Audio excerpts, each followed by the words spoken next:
Le podcast Droit au but est fier de recevoir un invité spécial cette semaine, car il est l'animateur numéro 1 d'émissions sportives à Montréal. On accueille chaleureusement notre ami Jean-Charles Lajoie du 91.9 Sport. Jean-Charles, comment ça va? Très bien, les gars. Vous autres? Oui, ça va super bien. Écoute, Jean-Charles, ma première question, je te nomme directeur des programmes demain matin, là, et tu dois former une équipe de 4 débatteurs pour un show de télé en fin de soirée. Mis à part tes excellents collègues au 91.9 Sport, là, tu prendrais qui?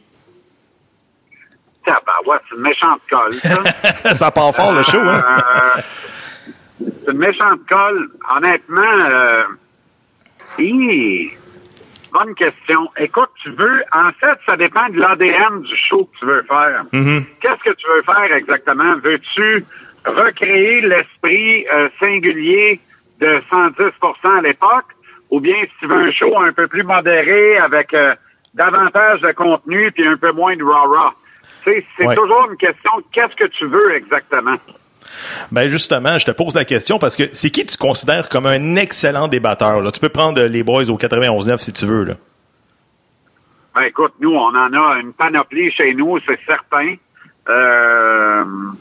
Mais encore une fois, ça dépend ce que tu recherches. Ouais. Un débatteur qui va arriver avec plusieurs arguments basés sur des faits du contenu, donc des statistiques probantes, ouais. Ou un gars qui va juste venir se donner en spectacle. Mm-hmm. Parce que les deux bébites, je les aime autant, mais c'est deux bébites complètement différentes. Tu comprends? Oui, absolument. Je pense à un gars comme Gabriel Grégoire. Ouais. Moi, je pense que Gabriel maîtrise à perfection l'art du débat. C'est un gars qui est capable d'amener quelques faits, du contenu, parce qu'il fait ses devoirs, il fait ses recherches, mais il a le sens inné du spectacle et de la sensation forte. Donc, il va te sortir invariablement la quote qui va enflammer le débat. Tu comprends? Oui, absolument. Écoute, Jean-Charles, le show 110% nous a fait vivre tellement d'émotions et de fou rire. J'aimerais ça te faire écouter un extrait d'à peu près 15 secondes où Jean Perron nous parle des Russes. On écoute. Il reste que les gars sont pas faciles à pénétrer. Puis moi, je l'ai dit... Bon... non, tu peux pas pénétrer ces gars-là. Hey! Si je comprends bien, André Costicine, pour qu'il se sente valorisé, il faut le pénétrer. C'est ça là que tu viens de nous dire. Là. Écoute, Jean-Charles, me semble que ce show-là, il a complètement disparu de la carte. Tu sais, je veux rien enlever à l'antichambre ou bien au show de Dave Morissette, mais me semble que les gens, ils voudraient ça, un show de fin de soirée avec un petit peu de moutarde. Qu'est-ce que t'en penses? Ça, c'était, d'ailleurs, cet extrait-là, c'est tiré de l'Attaque à 5, hein, qui est né des cendres de 110%, à VTL à l'époque, une folle époque, une belle époque. Est-ce que ça fonctionnera encore aujourd'hui? Certainement. Est-ce qu'il y a de la place pour ça aujourd'hui? Certainement.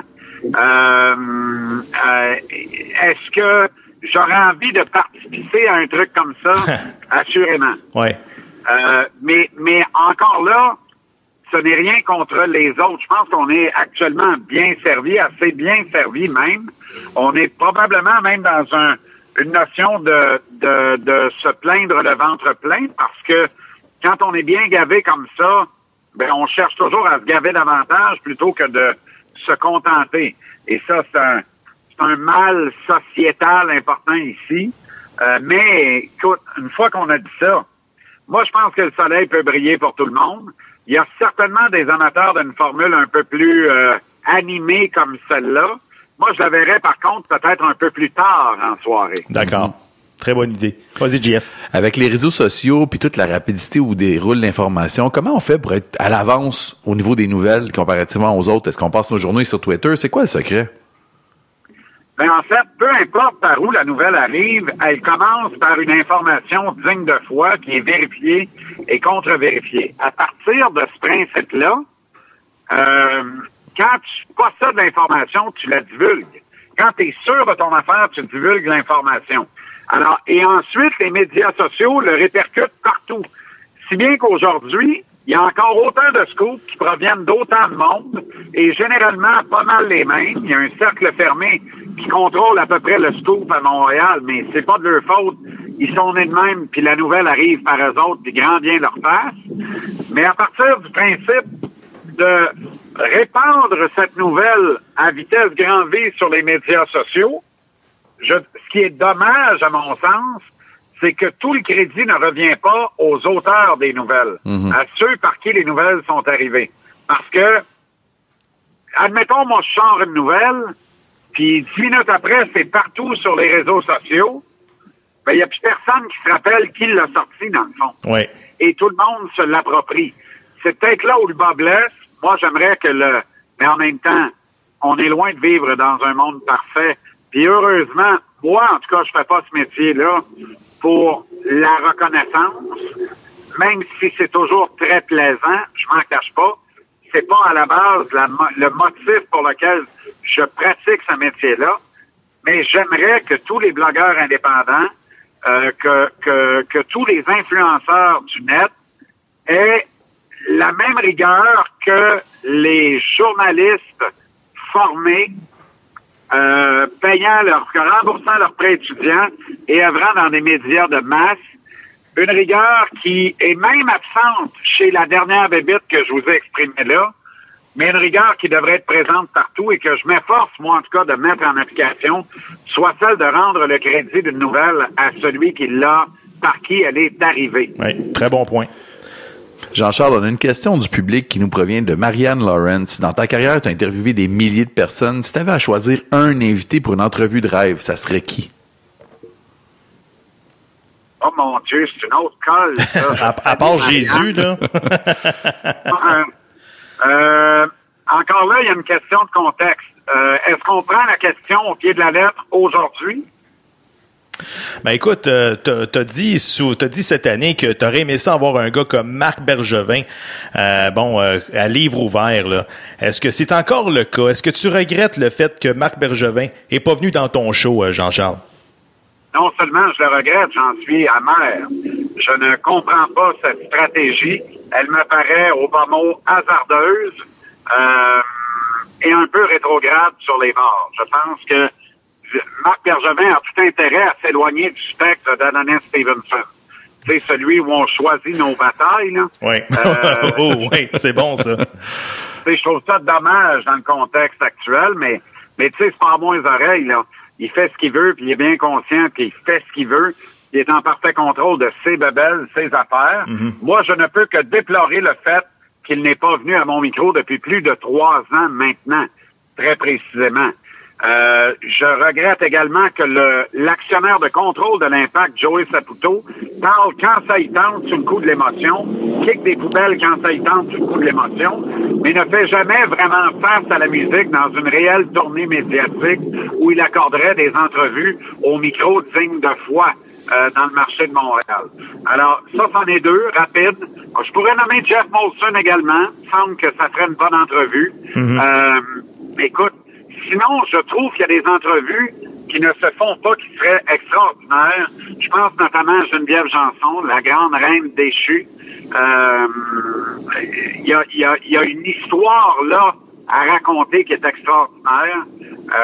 Et évidemment, ben, dans notre quotidien, le constat d'un quotidien à feu nourri et à feu roulant, on n'a pas le temps de prendre le temps de bien faire les choses, de faire un travail de recherche et prospection de fond pour arriver avec des entrevues recherchées, nourries, des entrevues de fond. On en fait, mais on n'en fait pas assez. Je déplore ça un peu, effectivement. J'aimerais en faire beaucoup plus. Très, très bon. Au moins une par semaine. Tu sais, une vraie belle grande entrevue de 2 blocs de 30 minutes, là. C'est pas une entrevue où à toutes les 8 minutes, tu pars en pause. Tu comprends? Oui, absolument. Écoute, en terminant, Jean-Charles, si tu veux, on va y aller avec une rafale. On va te poser une couple de questions, puis je vais te demander d'être rapide et concis. Es-tu prêt? J'ai pas bien le choix.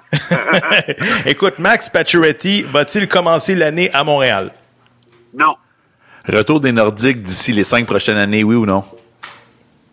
5, c'est très intéressant. Je réponds oui. Même chose pour les expos d'ici 5 ans, oui ou non? Tu m'aurais dit 3, les expos, j'aurais dit oui pareil. Quel sera le premier club montréalais à sortir la tête de l'eau? Et Calvados. Ce ne sera pas les Alouettes cette année. L'Impact ne rejouera pas avant le mois de mars. Je vais dire le Canadien parce que même si tout va mal, on n'est jamais bien loin que tout aille bien. Ça change vite dans le hockey. Le chandail de hockey que tu détestes le plus dans la Ligue nationale? Actuellement? Oui. Ah boy, il me semble que je me suis prononcé là-dessus. Je me rappelle pas tellement je l'haïs, puis à chaque fois que je le vois, je dis, eh bien, voici le chandail le plus laid de la Ligue. Il y en a moins qu'il y en avait, mais il y en a certainement un. Attends, laisse-moi penser. On va y aller avec les Islanders. J'aime beaucoup le chandail des Islanders. Okay. J'ai détesté le capitaine Highliner, oui. mais depuis qu'ils ont repris leurs assises avec le chandail old school des coupes de Mike Bossy, moi j'adore ce chandail-là. Tavares à Montréal, réalité ou fiction? Beaucoup plus proche de la réalité que de la fiction. Intéressant. Jean-Charles Lajoie, ça a été... Oui, vas-y. Sauf que on attend Tavares le 1er juillet. Watch-nous bien recevoir le col roulé puis partir sa gauche. Ben non, là, ça se peut pas, là. Écoute, on a un remplaçant, il s'appelle Jake the Snake de la Rose, là, Jean-Charles. Il a bien joué au championnat du monde, puis écoute, ça peut être... Ça en prend des gars à 1 million dans le line-up si on va chercher Tavares, là. C'est ce que je pense. Excellent. Mais moi, je continue à dire que Plekanec va revenir à Montréal. Ah non, arrête ça.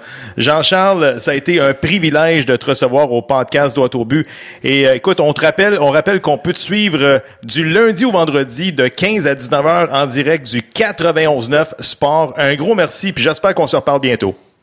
Je termine le 15 juin pour la période estivale. OK. On se souhaite bonne chance pour la suite. Je vous dis bravo les gars, bravo pour l'initiative. Ne lâchez pas. Je vous trouve culottés, courageux à la fois, déterminés.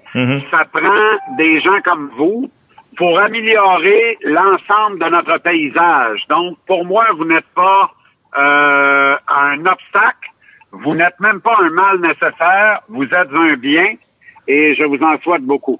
Un gros merci, Jean-Charles. Merci, bonne journée. Salut les gars.